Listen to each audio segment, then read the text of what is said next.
Ya, balik lagi di PTV Show, ngobrol sering tapi nggak bikin boring. Pemirsa masih barengan sama Irma di sini. Bagaimana kemudian hubungan Anda dengan anak Anda? Apakah masih terjalin dengan baik atau sudah mulai boring karena aktivitasnya cuma di rumah-rumah aja? Bingung juga, semua mainan sudah dilakukan gitu ya, sudah dilakukan bersama-sama dengan anak, tapi udah makin bingung lagi nih sekarang. Apalagi yang bisa bikin anak-anak tidak boring dengan tetap berada di rumah aja? Karena ini masa pandemi ya, Mas Ibrahim ya, di mana memang kita sebenarnya dituntut untuk tidak banyak beraktivitas di luar. Sementara tentu sebelumnya ini aktivitas Kapten Kecil sendiri ini mengumpulkan banyak orang, bisa kemudian ada bersosialisasi di sana, bagaimana orang tua bisa bergabung juga dengan orang tua yang lainnya, anak-anak juga bisa bertemu dengan rekan-rekannya. Nah, sebenarnya aktivitas Kapten Kecil sendiri nih sebelum pandemi ya, berapa kali sih dalam satu minggu atau sebenarnya waktunya ini berapa kali dalam satu bulan? Jadi untuk aktivitas Kapten Kecil sendiri, kita itu untuk satu member itu, untuk satu anak, minimal dia 4 kali pertemuan dalam 1 bulan. Jadi satu minggu itu satu kali. Oke. Ini dilakukannya pagi, siang, sore, atau hanya di weekend, atau ada juga di weekday? Jadi untuk kegiatannya rata-rata kita di weekend. Rata-rata di weekend karena weekend. kebanyakan kan orang tua Senin sampai, dan anak-anak pun ada kegiatan Senin sampai Jumat. Biasanya antara Sabtu dengan Minggu atau Sabtu dan Minggu gitu. Jadi weekend dan pagi sih biasanya, karena untuk sekaligus menghirup udara pagi juga, bagus juga buat anak-anak. Kita mainnya biasanya pagi. Mulai dari pukul 7 biasanya sekitar pukul 10 udah selesai sih. Jadi durasinya kalau dalam satu kali latihan itu sekitar 3 jam ya? Untuk satu member biasanya 1 jam sih. Untuk anak tuh dia biasanya nggak lebih dari 1 jam. Oh oke. Ini juga menjaga anak supaya nggak boring ya sebenarnya ya? Iya. Dan emang aktivitas anak kayaknya dan untuk aktivitas anak sendiri sebenarnya kayaknya nggak bisa lebih dari 1 jam untuk kegiatan fisiknya kayak gitu. Oke. Jadi memang sudah diukur sedemikian rupa begitu ya, bagaimana aktivitas yang bisa dilakukan oleh anak-anak, berapa durasi waktunya. Nah ini jadi penasaran sebenarnya Mas Ibrahim, ketika menyusun program-program gitu ya untuk kegiatan di Kapten Kecil ini sendiri, itu dilakukannya evaluasinya ini per bulan atau bagaimana, dan kemudian siapa saja yang ikut andil dalam membuat program dari Kapten Kecil? Oke. Untuk program Kapten sendiri kita memang ada khusus dibuat dari pusat kita, dari founder kita yang memiliki sertifikasi coach PSSI ya, sepak bola dari PSSI. Kemudian ada dari komunitas parenting anak juga yang kita ajak bergabung. Dan di untuk beberapa cabang juga ada fisioterapi untuk anak. Jadi itu kita gabung untuk menciptakan sebuah materi yang cocok dan bagus untuk perkembangan motorik dan kognitif anak kayak gitu sih. Oke, jadi ini nggak asal-asalan nih pemirsa. Jadi kalau misalkan pemirsa yang berminat juga untuk bergabung di komunitas Kapten Kecil, nggak usah khawatir karena semua programnya, kegiatannya nggak cuma dilakukan untuk bikin anak-anak jadi keringetan aja gitu ya, tapi kemudian untuk menstimulus bagaimana sensoriknya, motoriknya bisa berkembang dengan sempurna begitu ya. Nah, ini jadi penasaran juga nih Mas Ibrahim nih, gimana sih testimoni dari para orang tua gitu ya ketika anak-anaknya mengikuti Kapten Kecil, mulai dari ingin baru mau, biasanya apa sih yang diharapkan dari orang tua, dan bagaimana testimoni mereka ketika anak-anaknya sudah ikut bergabung di Kapten Kecil? Oke. Sebenarnya untuk kegiatan Kapten Kecil sendiri, apalagi umumnya kegiatan anak ya, kita nggak bisa mengukur kegiatan anak itu dalam jangka dekat ya.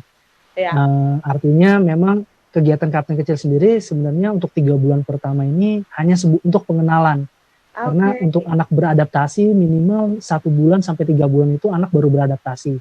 Betul. Nah di Kapten sendiri yang unik adalah ketika orang tua datang itu banyak harapan dari orang tua tuh, anak tuh harus udah bisa begini, ikut ini tuh dalam waktu dekat udah bisa begini, begitu gitu. Nah itu yang perlu kita jelaskan ke orang tua gitu. Anak itu nggak bisa dalam waktu singkat semata-mata berubah atau bisa sesuai dengan keinginan orang tua. Gitu. Biasanya untuk Kapten Kecil yang udah mengikuti dalam 1 tahun baru bisa kelihatan perubahan dalam anak, gimana mereka udah mulai bisa bersosialisasi, terus kemudian bisa motoriknya lebih bagus, terus gimana mereka secara kemandirian juga lebih berbeda. Biasanya testimoni itu didapat dari orang tua itu ketika mereka berada di tempat lain, misalnya di rumah kok udah bisa pakai baju sendiri ya, di rumah kok dengan temennya udah berani bermain dengan temen yang lain, atau di sekolah bisa lebih aktif. Itu sih yang kita dapat. Termasuk pernah juga beberapa member kita dari teman-teman yang berkebutuhan, itu setelah 1 tahun mengikuti Kapten Kecil dan dikolaborasikan dari dokter pribadinya mereka, ternyata perubahannya cukup signifikan dan membuat kita juga sebagai coach itu seneng banget itu. Ternyata hasil yang kita capai itu hasil yang nggak kita sangka-sangka, perubahan yang kita capai itu sangat signifikan buat teman-teman Kapten Kecil kayak gitu. Oke, ini luar biasa sekali ya. Pasti dari tujuannya bagaimana bisa melakukan aktivitas bersama-sama, tapi aktivitas yang bermanfaat, sampai akhirnya juga ada orang-orang yang merasakan manfaat itu secara langsung. Saya bisa membayangkan bagaimana happy-nya dari komunitas Kapten Kecil itu sendiri. Oke, Mas Ibrahim, ini semakin luar biasa begitu ya ketika orang tua memang menyadari bahwa tumbuh kembang anak ini harus dilatih sedemikian rupa, dan segala hal yang dilakukan di masa kecil tentu akan memberikan manfaat atau bahkan dampak yang lain begitu ya untuk perkembangan mereka dalam menjalani kehidupan ini. Jadi ketika para orang tua menyadari bahwa memberikan satu kegiatan, memberikan satu pelajaran yang baik bagi anak-anaknya, ini juga manfaatnya akan kita tuai di masa yang akan datang begitu ya Mas Ibrahim ya. Iya, betul banget. Oke. Nah, tapi kalau misalkan orang tua yang baru nih mungkin ya mendengar aktivitas komunitas Kapten Kecil, pengen tahu dulu kegiatannya, bisa nggak sih misalnya ada satu kelas trial gitu sebelum mereka kemudian memutuskan untuk menjadi member? Biasanya memang untuk member baru atau orang tua baru yang ingin melihat tentang Kapten Kecil atau beradaptasi dengan Kapten Kecil, kita ada kelas trial 1 kali ya. Setelah dia mereka si anak itu bisa ikut 1-2 kali kelas trial untuk melihat apakah anak itu tertarik atau untuk membiasakan anak berada di lingkungan Kapten Kecil itu sendiri. Jadi setelah itu mereka juga bisa ikut, nggak harus jadi member, mereka juga bisa ikut perkedatangan. Jadi mereka bisa datang mungkin 1 bulan cuma 2 kali ikut.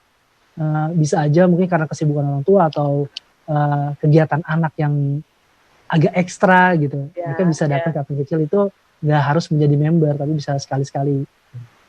Oke, jadi bisa jadi satu pilihan juga ya bagi para orang tua yang mungkin bingung mau ngajak kemana lagi daripada cuma nongkrong-nongkrong makan gitu ya. Baiknya dari pagi udah ajak anaknya keluar gitu, apalagi di waktu-waktu weekend kan. Biasanya banyak banget nih list-list orang tua ingin mengajak anak kemana. Nah, mungkin bisa sesekali pemirsa Anda mengajak anak Anda juga untuk beraktivitas bersama dengan rekan-rekannya dalam satu komunitas Kapten Kecil, karena ternyata bisa juga dihadiri perkedatangan. Nah, informasi lebih lanjutnya nanti bisa kita obrolin lagi pastinya, ataupun langsung aja tanya nih, udah tahu ya keywordnya adalah Kapten Kecil. Kita masih akan ngobrol kemudian Kapten Kecil di era sekarang, di era pandemi seperti sekarang ini, apa saja yang dilakukan agar tetap menjaga tentunya hubungan antar komunitas ini bersama dengan para orang tua dan juga member. Sesaat lagi tetap bersama kami di Kapten Kecil.